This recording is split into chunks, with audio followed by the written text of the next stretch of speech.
जिंदगी कभी भी आसान नहीं होने वाली, लेकिन जीवन की साइंस क्या है, जीवन का नॉलेज क्या है, जीवन का सार क्या है, जिंदगी कभी भी आसान नहीं होने वाली, आपको मजबूत बनना पड़ेगा।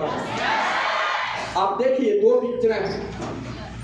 जब जिंदगी, ये बंदा समझता था कि जब सब कुछ बढ़िया हो जाएगा तब करूंगा, मार्केट में गया, एक आदमी ने नेगेटिव चीज चलाया और खत्म। लेकिन जीवन क्या है, जीवन क्या है भाइयों बहनों? अगर तुम्हें खड़े रहना है, तुम्हें हीरो बनना है, तुम्हें बड़ा बनना है, तुम्हें ताकतवर बनना है, तो तब नहीं बन पाओगे जब कोई तीर नहीं मारेगा, लेकिन उस दिन बन जाओगे जिस दिन तीर सहने की शक्ति तुम्हारे अंदर आ जाएगी।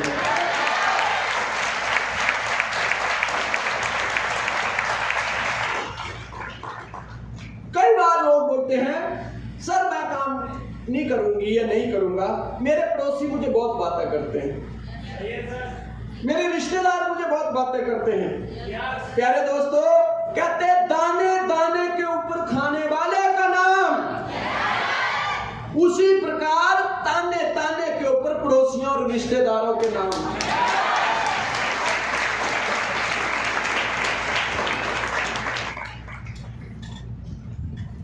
पड़ोसियों और रिश्तेदारों के नाम। दर्द को सहो। लोग बोलते हैं सर मेरे लिए बातें करते हैं, मैं कहता हूं जब भी कोई आपके लिए बातें करे, आप अपने आप को खुशकिस्मत महसूस करना, क्योंकि ये दुनिया आपको सर्टिफिकेट देती है कि आप जिंदा हो, क्योंकि बातें हमेशा जिंदा आदमी के लिए होती हैं, कभी मुर्दों के लिए नहीं होती है।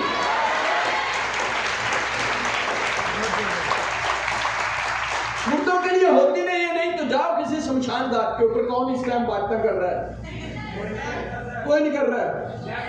लेकिन जब तक आप जिंदा हो, कोई ना कोई तुम्हारे लिए बातें करेगा। लोग बहुत हथकंडे अपनाएंगे, बाहरी शक्तियों से बचो।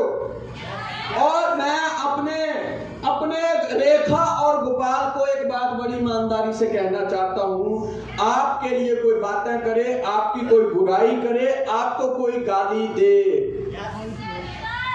तो बुरा मत मानना। पता है क्यों?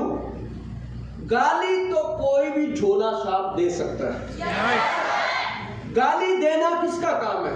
जो तुच्छ आदमी है, जो गंदी नाली का कीड़ा है। कोई भी झोला छाप उठ के गाली दे सकता है। भगवान का कीर्तन हर बंदा नहीं कर सकता।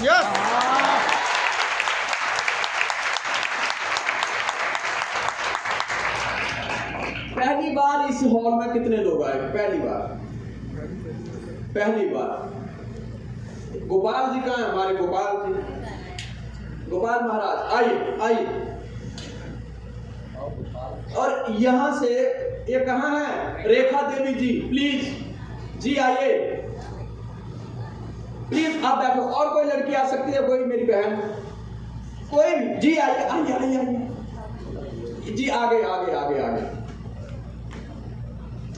गोपाल जी आप हो, कब से ज्वाइन? 5-6 महीने हो गए जी। मैडम आप?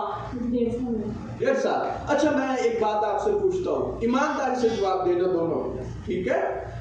किसी को बुरा नहीं मनाना। पहली बात, हमारे दुनिया में आधे से ज्यादा पंगे इस बात के हैं, हम बिन बात का ही बतंगर बना देते हैं।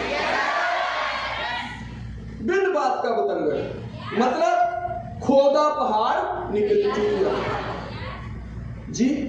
अच्छा मैडम जी, आपका नाम? साक्षी जी, आपको पता है 2 दिन में क्या होने वाला है? क्या?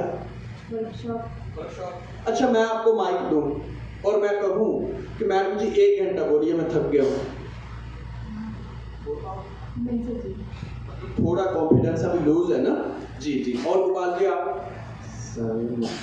मुश्किल है, लेकिन अभी मैं आप लोगों से एक क्वेश्चन और पूछना चाहता हूं, क्योंकि कॉन्फिडेंस नहीं आया, राइट?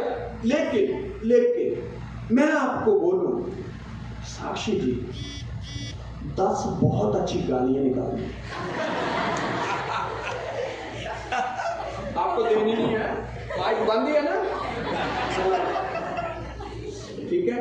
मैं आपको बोल रहा हूं कि 10 सिर्फ 10 ईमानदारी से बोलना आ जाएंगे, आ जाएगी।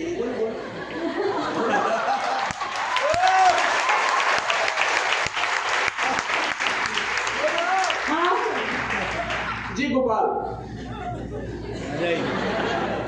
आ जाएगी, लेकिन आपको टारगेट है 15 का, तो मुश्किल है। नहीं 15 गालियां फिर हो जाएगा, फिर हो जाएगा, आ जाएगी। Please please thank you. मेरी बहन ऐसे मत करो, ऐसे मत करो यार, खुश रहो, खुश रहो।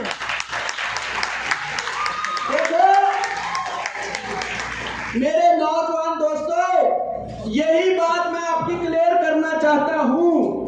बुरा मत मानो, बुरा मत मानना, ना ही मेरी साक्षी और ना मेरा गोपाल। लेकिन सोचो, गाली देने के लिए किसी टैलेंट की जरूरत नहीं है, कामयाब होने के लिए टैलेंट चाहिए।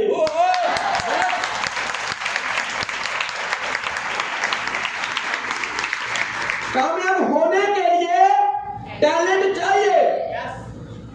कब से ज्वाइन है मायने नहीं रखता। इसी प्रकार साक्षी और गोपाल छोड़ो, किसी को भी बुला लूं। गांव में देखो हम लोग कैसी जिंदगी जी रहे होते हैं। अगर पड़ोसी 10 गालियां दे रहा है तो बाजू वाला 20 दे रहा है।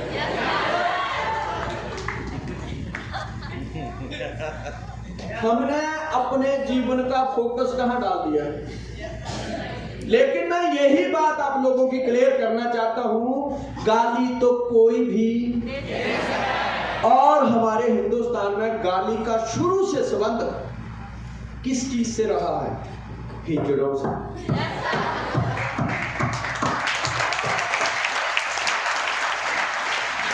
गाली का संबंध हिजड़ों से रहा है। आप बाहर निकलो, अगर मार्केट से निकल रहे होंगे, उनका तो पैसे लेने का तरीका ये है, 4 गालियां दो, लोग डर से ही दे देते हैं,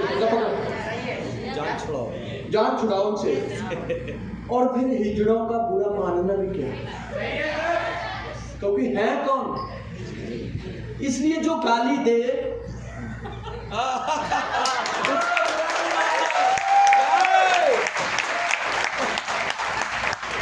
उनका क्या बुरा मानना, उसका क्या बुरा मानना? अच्छाई करने के लिए संस्कार चाहिए, अच्छाई करने के लिए मेहनत चाहिए, अच्छाई करने के लिए दिल चाहिए, तारीफ करने के लिए हुनर चाहिए। गाली कोई भी झोला छाप दे सकता है,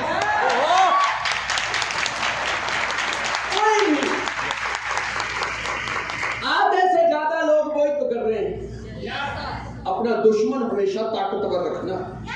इंसान की औकात का पता कभी भी उसके दोस्तों से नहीं चलता है। इंसान की औकात का पता कब चलता है कि इसकी दुश्मनी किन किन लोगों से। और हम लोगों ने 80% जो लोग, 80% जो लोग हैं, वो पूरी जिंदगी छोटी मोटी लड़ाइयों में फंसे। एक बंदे को पूछो तुझे काम क्यों करना है, एक बंदा बोलता है सर मैं अपने भाई के ऊपर केस करूंगा। कहता क्यों? कहता जी भाई के ऊपर इसलिए केस करना है कि वो जो पिताजी के द्वारा बनाया गया घर था, उसका एक कमरा भाई ने हड़प लिया, इसलिए मैं उसके ऊपर केस करना चाहूंगा। एक ही कमरे के लिए सोचो, जीत भी गए तो मिलेगा क्या? एक कमरा। दुश्मन पाला भी तो कौन? एक बंदे को देखो, सर आप क्या कर रहे हो? सर घर में बड़ी टेंशन चल रही है। किस चीज की? सर हमारी तो पैतृक की है, पहले मेरे दादा के साथ था, अब मेरे डैडी के साथ है, और अब हमारे साथ हो रही है क्योंकि डैडी अभी कमजोर हो गए। अच्छा तू ताकतवर हो गया, कर क्या रहे हो? सर हमारे पड़ोसियों के साथ पैतृक पंगा चल रहा है, तो वहां से रास्ता नहीं देते, इसलिए पंगा चल रहा है। कोर्ट में तारीख है तो बड़ा भाई तो बाहर रहता है, मैं यहाँ हूं तो मुझे तारीख को जाना पड़ता है। एक प्लॉट के लिए, एक रास्ते के लिए। टारगेट बड़ा रखो, दे दो उसको। औकात इतनी बड़ी बनाओ कि एक बात दिन आ जाए तुम्हें एक रास्ते के लिए नहीं, पूरे गांव का सौदा मारो जाके, पूरे गांव का सौदा।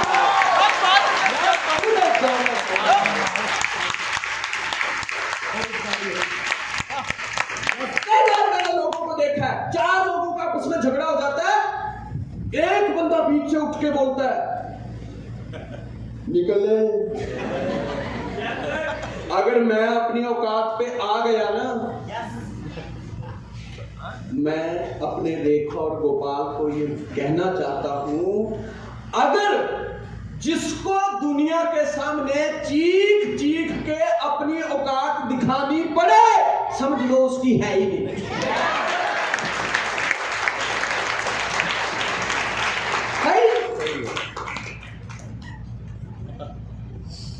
उसकी है ही नहीं। इतनी बड़ी औकात बनाओ, आप किसी गली से भी निकलो ना, दुनिया को पता चल जाए कि बंदे की औकात क्या है।